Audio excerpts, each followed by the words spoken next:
Wow. Wow. Well, hello, Traverse City. It's great to be with you. Well, I've got some thanks to give to some folks. Got your state representative, Betsy's around here somewhere. Where's she at? So we'll make sure we get her. Betsy Coffey, thank you for that. And as we came into town talking about what a beautiful city it is, thank you, Mayor Shamrow, for the work you're doing and for being here. I'll also mention, we know what the assignment is to get some folks elected. We need to make sure we get the Congress, too, and put the Democrats in charge of the House. So send Kelly Barr to Congress.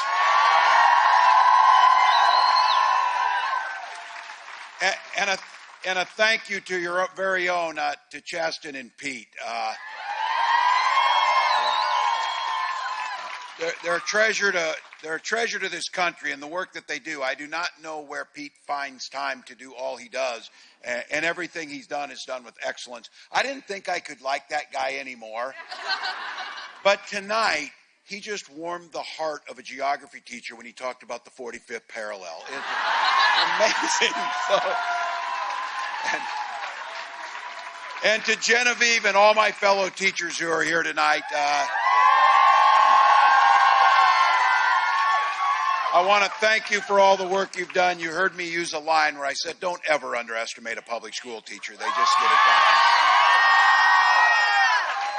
And I saw a lady today say, well, it's taken us 250 years to get a public school teacher on the ticket. We're not losing this one. We're winning it. We're winning it. And Genevieve and I have something in common. She's Gus's mom. I'm Gus's dad. So I'm proud of that. So thank you all. Beautiful Friday evening, and here you all are. Could have been anywhere else doing anything else, but you're not. You're not because you love America, and that's why you came. So thank you for that. I'm grateful. You know that old Tom Petty song, "The waiting is the hardest part." We're down to 4 days, people. Just to put this into perspective, I was looking at my watch. We're under 100 hours till polls close. Is where we're at. 100 hours. Yeah. And I know what that kind of hits you in a way, because these next 100 hours and the work that we do now and what happens when those polls close are not just going to shape the next 4 years. They're going to shape the next few generations. And I think we know that. Now, it's hard to believe, but you see it. There's a few folks out there still haven't made up their mind. They're looking. But in all honesty, people are out there kind of shaking. And you hear this one a lot. I hear it when I'm from, relatives, friends, family, whoever it might be. Well, I don't like Donald Trump. I don't like his personality. And all of us are saying, really? You think? True. But then they do something that we need to set the record straight on. They say, yeah, but his economy was good. He took Barack Obama's economy. And then this is where people's minds get a little hazy. Here's what Donald Trump did with that economy. He lost 2.7 million jobs, 280,000 right in Michigan alone, drove up unemployment, botched the pandemic so badly that not to mention the tens of thousands of people who died unnecessarily, and he put neighbors into Hunger Games against each other just to find toilet paper. That's what he did. That's exactly what he did. So if you're a millionaire or a billionaire, you might think back fondly because you got a tax cut. The rest of us got squat during that time. That's the way that worked out. Now, Donald Trump, and I heard Pete say this, he's right. Donald Trump's not spending any time thinking about how to make your life better. In fact, Trump is not spending any time thinking about you at all. So look, I get it. Folks are stressed about what's there. They know what's coming should that guy get another chance. They're worried about it. They get on the polar coaster. Oh, it's great. Oh, it's bad. Oh, it's great. We've won and lost 50 times, during this time. But none of that matters. None of that matters. Because there's an antidote to all of this. Go out and vote for Kamala Harris. Go out and vote for Kamala Harris. It works. It works. I was with a mayor the other day in Racine, Wisconsin, and said, don't be wringing your hands. Go ring doorbells with your hands. Go knock on doors with that. Go make a difference. And look, that power of what we're going to get to do, we're going to get to turn the page on Donald Trump and create that new way forward.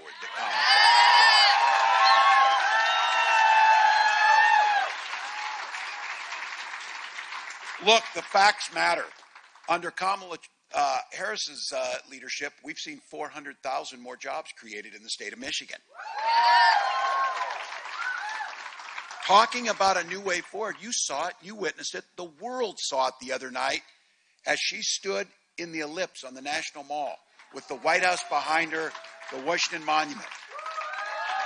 You saw it.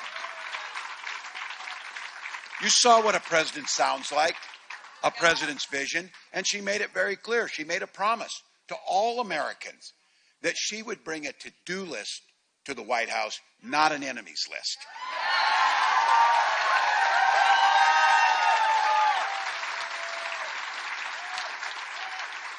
She pledged to be the president for all Americans, and her first task that she said she would focus on every day from day one on is lowering the cost for middle-class families on the things that they need in their families. That's a priority every single day. When you talk to people, they tell you it's a concern of theirs.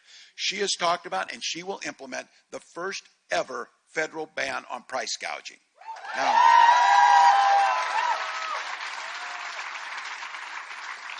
quick primer on price gouging. I was with a farmer up in Erie, Pennsylvania, and we were talking about this, and he grows some corn. Hey, the Erie people are here.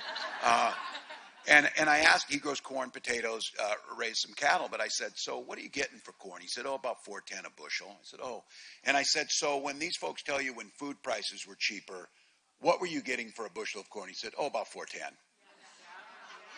So if you look at that, he's making $4.10 no matter what the price of food was. Your prices are up after the pandemic. The only thing that really changed was historic corporate profits have gone through the roof. That's when we talk about price gouging. If you believe in a free market, you believe in a fair economy. We saw it again recently when the hurricanes hit. What a weird thing. They were telling people to fly out of Florida as quick as you could, and airline prices went through the roof.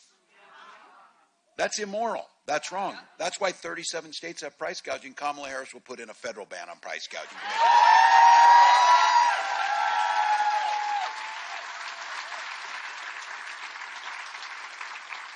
Tax cuts and tax relief for the middle class, 100 million Americans will see a tax cut. No one making $400,000 or less will see their taxes go up, and we will target it at a $6,000 child tax credit to get kids off to a good start in the first year of their life. Makes a difference.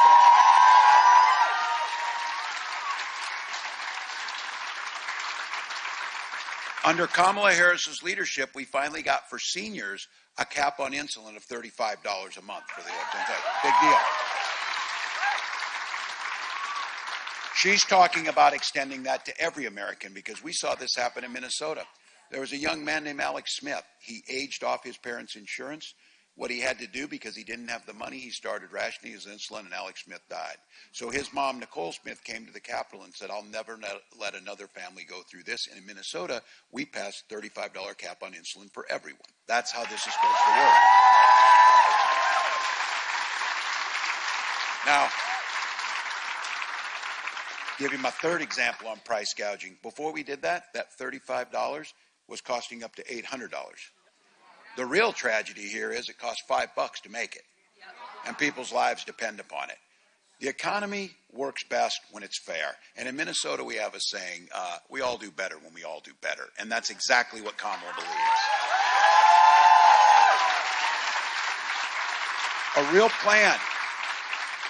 plan to enhance lives. And some of the younger folks here, I know you're not going to think about this much, but for some of them my age and older, Medicare is a big deal. So I didn't know this. I turned 60 earlier this year. Now I spend a lot of my time thinking about Medicare. That's the way it works. But look, it's dignity in our life. It gives us a chance to live our lives with dignity and be in place. Kamala Harris has talked about enhancing Medicare, and one of the first things is allowing in-home care for our seniors so they can live in their homes. Big deal.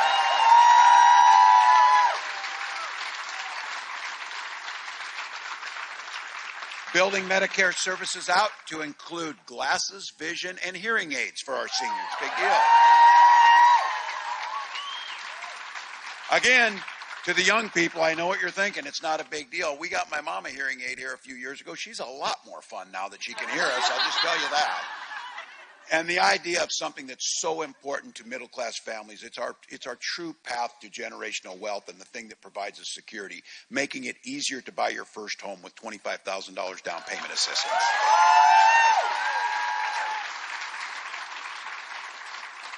And focusing again, continuous, as you hear the theme here, focusing on the middle class, enhancing life, quality of life, opportunities. The next thing is making sure if you've got a dream to start a small business, make it easier for you to get into that small business. Right now, it costs about $40,000, the initial cost to get a small business off the ground. We give a $5,000 tax credit for that. Under Kamala Harris's plan, we will give $50,000 to get your dream off the ground and get there.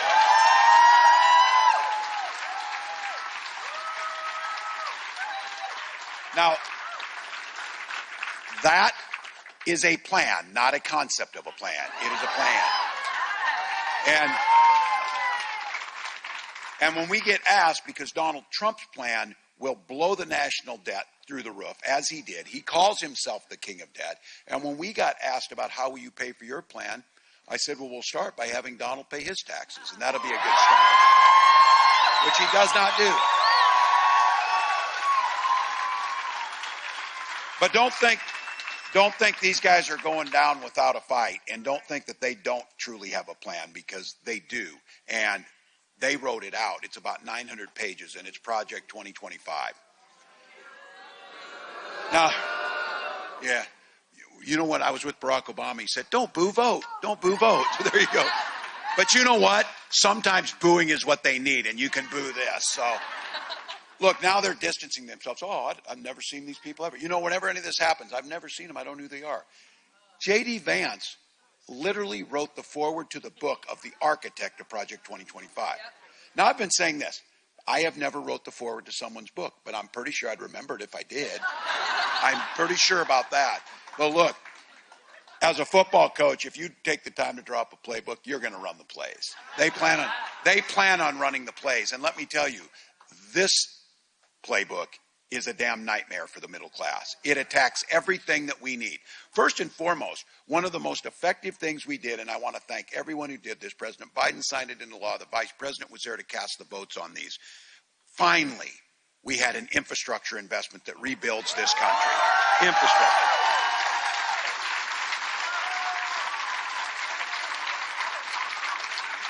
The Inflation Reduction Act that puts America back in charge of next generation manufacturing and energy production across the country, making sure we're creating hundreds of thousands of new jobs. These guys have said they will pull that money back and disinvest from our states. Now, Donald Trump, too, the guy is nearly 80 years old. At some point, and he says he went to the Wharton School. At some point in time, somebody should have taught him how tariffs work. Because he has made it clear that he doesn't think, he says China will pay these tariffs. And your answer is, oh, just like Mexico paid for the wall? Same thing. No. What happens when you slap a tariff on us, the CEOs of Black & Decker, Columbia, and other companies have told us, if you slap on this tariff, it will add 20% to the cost, which is about $4,000 for every middle-class family. That's what Donald Trump's talking about, everything you buy. Now, look, you've seen it out there. We've got independents and Republicans coming over to this campaign. People who are adhering to the old Republican Party's values that added to this country. Yes. That's not Donald Trump. No. When they talk about freedom, we know what we mean when we talk about freedom. When they talk about freedom, he means government should be free to be in your exam room, to be in your bedroom, to be, as Genevieve said, in her library telling us what we should read. That goes back to the golden rule some of you heard me talk about. Mind your own damn business and we will be better off. We will be better off. We don't need that.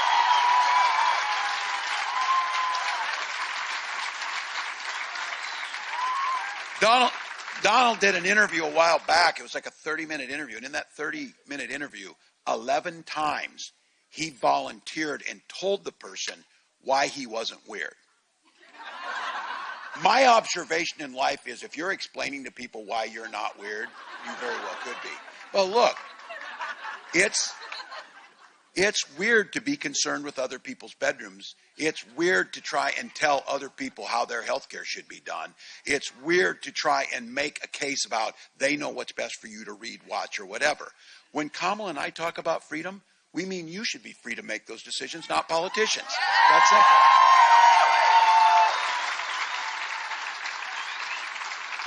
Real freedom means after a lifetime of work, our seniors, our parents and our seniors should be able to retire with dignity by strengthening Social Security and Medicare, not cutting it.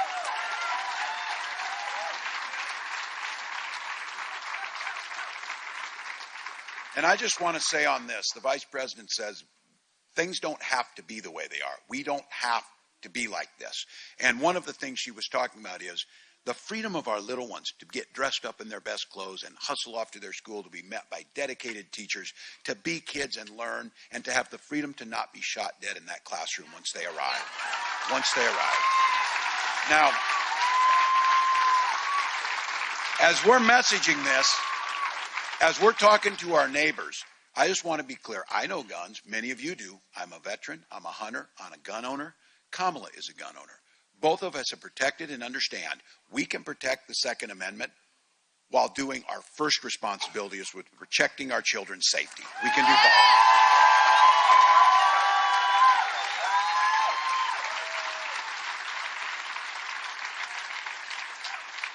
And to those undecided folks that was getting out there, this final 100 hours, people are still moving around. I don't think it's just the undecideds. I think you've seen this week, you've seen the worst of Donald Trump come out, and he continues to do it.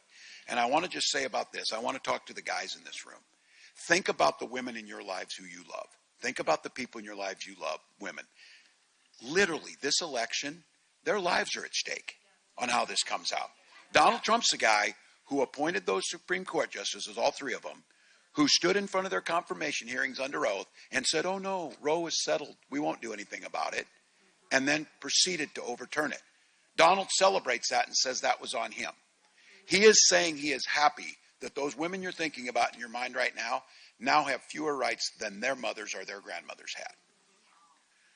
And as Kamala said in those hearings, she asked those judges, can you name a law that has the government over men's bodies and things that they can do? Can you name what that law is? And it was nothing.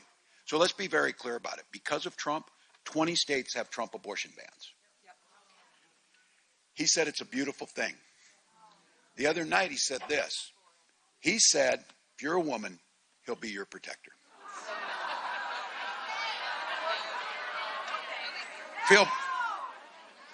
And then he added this in the last day or so. I'm going to do that whether the women like it or not.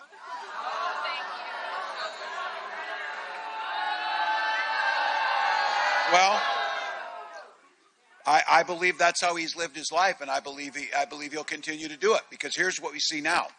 Women turned away from emergency rooms, miscarriaging in parking lots, whether they like it or not. Survivors of rape being forced to carry those pregnancies to term, whether they like it or not. And fertility clinics have turned couples away at the door, whether they like it or not. All of this is personal for all of us in here. For my wife and I, it was about infertility and being able to get infertility treatments. And I will be damned if I will allow anyone, especially Donald Trump, to deny that right to anybody in this country. Anybody.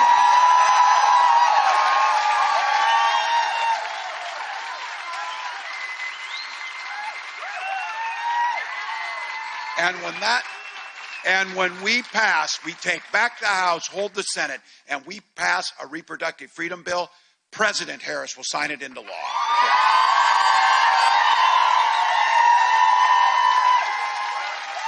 Now look, it's as simple as this. For Kamala and I, we simply trust women. It's that simple. Now look, I also have a feeling over these next 100 hours, women all across America, every age, either party, are going to send a loud and clear message to Donald Trump on November 5th, whether he likes it or not.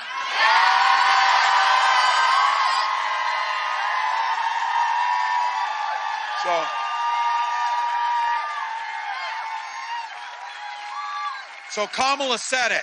We're sure the hell not going back, people. We are not going back. I'm here tonight with you in Michigan on behalf of the Vice President and myself to humbly ask you for your vote come November 5th. Now, 4 days. 4 days. This thing is going to be close, but here's the deal. We've got momentum on our side. We know how to work, and we're not taking anything for granted. Nothing. So I spent most of my life just living for these moments. The moments when the stuff is on the line. When you're the final 2 minutes of a game. We got the ball. We got the ball. We got the ball, and we got the best quarterback in Kamala Harris.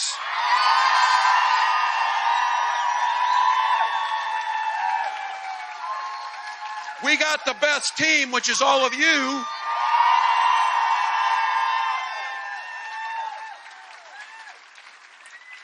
We don't get tired, and if we do, we'll wait till we're dead to do the sleeping, because not now.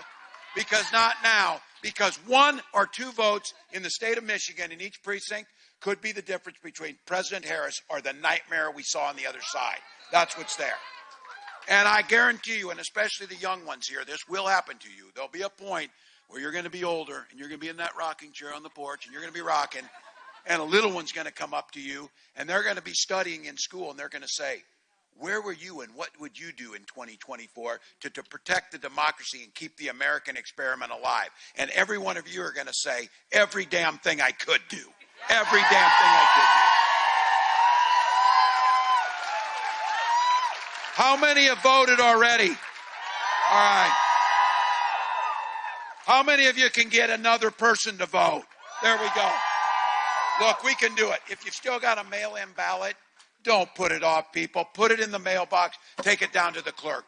Make a plan to vote early or be ready for November 5th. It's iwillvote.com/MI to find your polling place. Look, we came here. It's our responsibility, and it is an awesome responsibility, but an incredible privilege. Generations of Americans before have stood in the face of this kind of crap, and here we are. And here we are. And I want to be on that damn porch when we talk about, were you the ones that made sure Donald Trump went away and we didn't have to hear him anymore? Yes, us.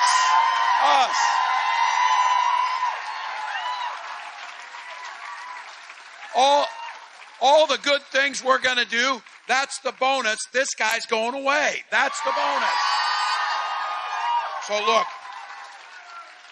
Vice President Harris has told us this. When we fight, now we're in the mode. When we vote, Michigan, win this for America. Let's go. Let's go.